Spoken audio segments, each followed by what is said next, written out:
As many of you know, I used to teach in the Upward Bound program, and one of my students who's going to OU next year shared with me a text written by a classmate, and I thought I would share it with you. You have to remember this is written by someone who is a rising senior in high school. I used to think I was different than the people I hated. But I don't know, we're all the same. We all have the same problems. I guess I just viewed mine different from others. But every time I put my problems in my conversations, I realize how similar it is to other people's complaints. I don't want to do that anymore. I want to be this awesome person where everyone can come up to me and talk to me about anything. That's what I've been striving for. So far, so good, kinda. At points, I cause drama without meaning to, and when I do, I don't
church ought to be here in the world to affirm that all these different bodies that we are belong in the body of Christ and are welcome in the body of Christ.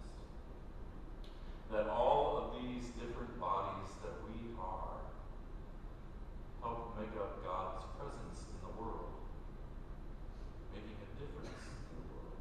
After all, what Paul says is we should offer our bodies so that we can be transformed, so we can be renewed, precisely so that we can renew the creation, so that we know what is God's purpose working in our lives.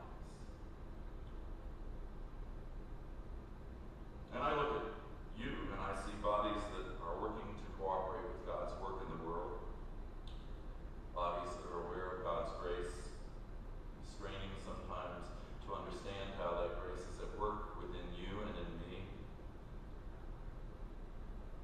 But I think we need to be reminded from time to time that Christianity is not a head trip, it's not even just a heart trip, it is a body trip. And our bodies are extremely important to God. The other part of this passage that still strikes out at me after all those years is the call to think about how we conform too easily to the world in which we live. The world.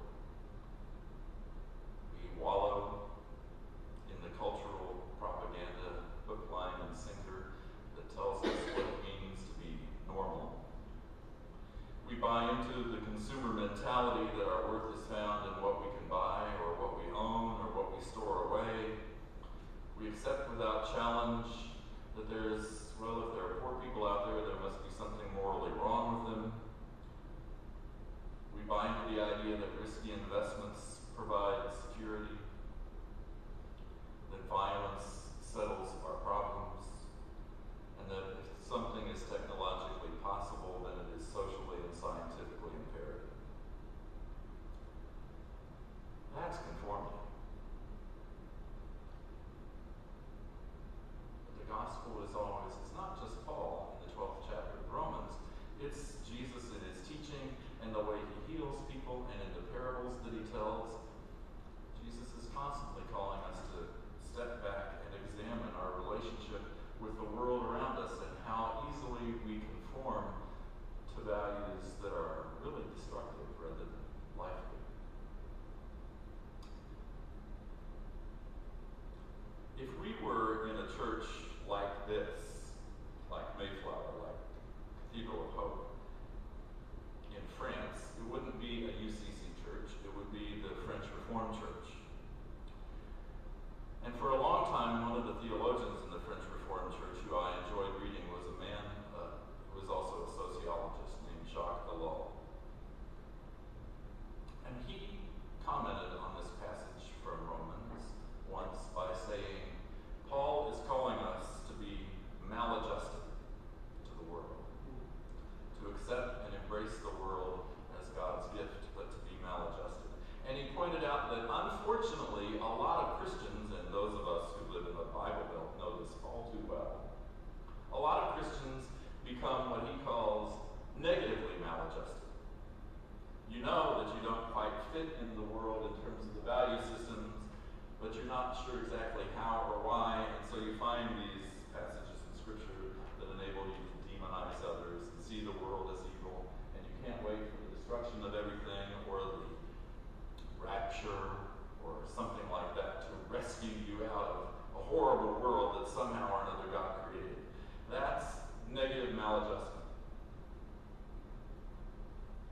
The homophobic preachers that showed up at Governor Rick Perry's prayer event a couple weeks ago are negatively maladjusted to the world. The law said that you and I, as followers of Jesus, should be interested in finding ways to be positively maladjusted, knowing that yes, if we really think seriously about what it is that Jesus is asking of us as individuals and asking of us as church and asking of us as humanity,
gospel today, Jesus asks the apostles, "Who do people say I am?"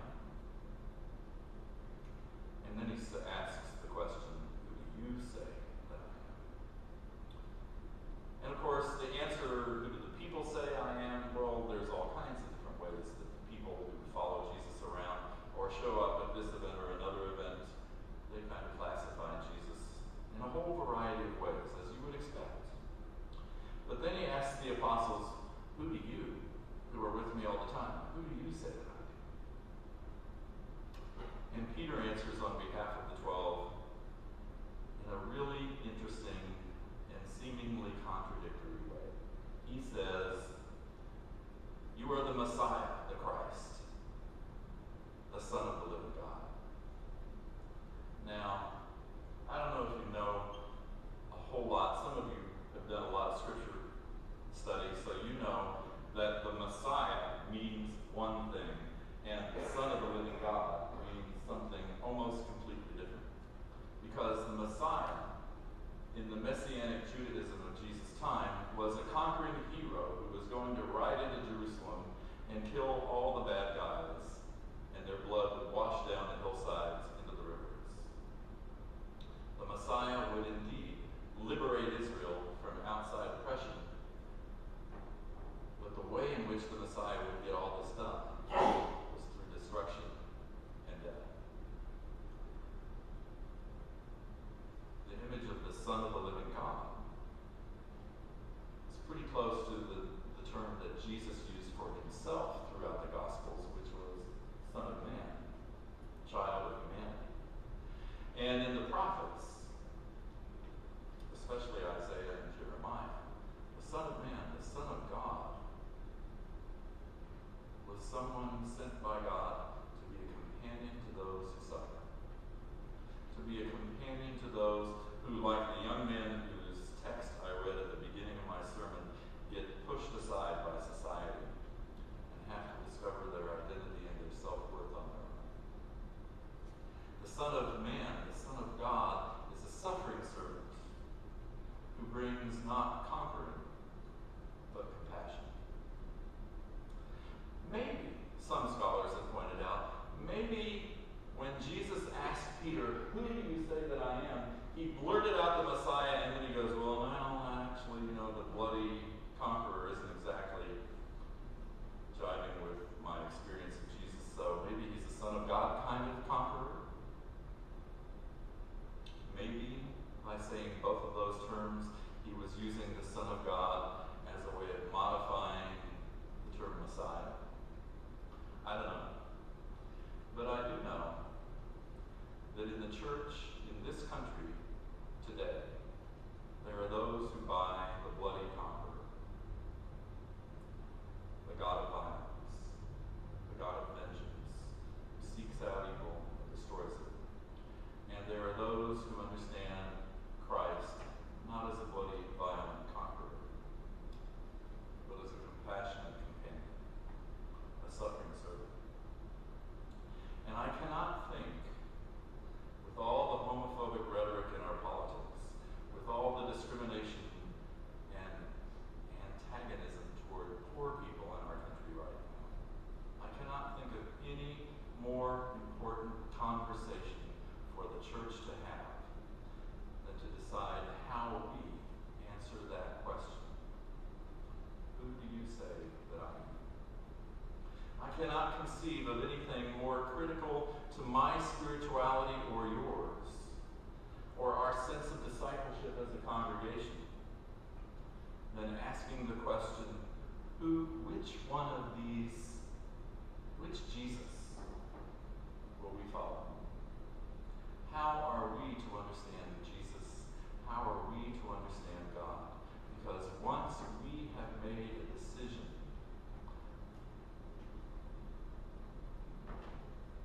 that will affect the way that we live, the way that we pray, the way we relate, the way we love, the way we use our bodies and our minds and our spirits.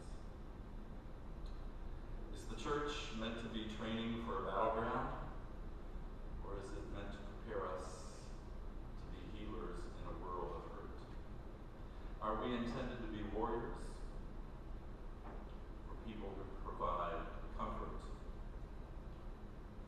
Are we conquerors committed to victory?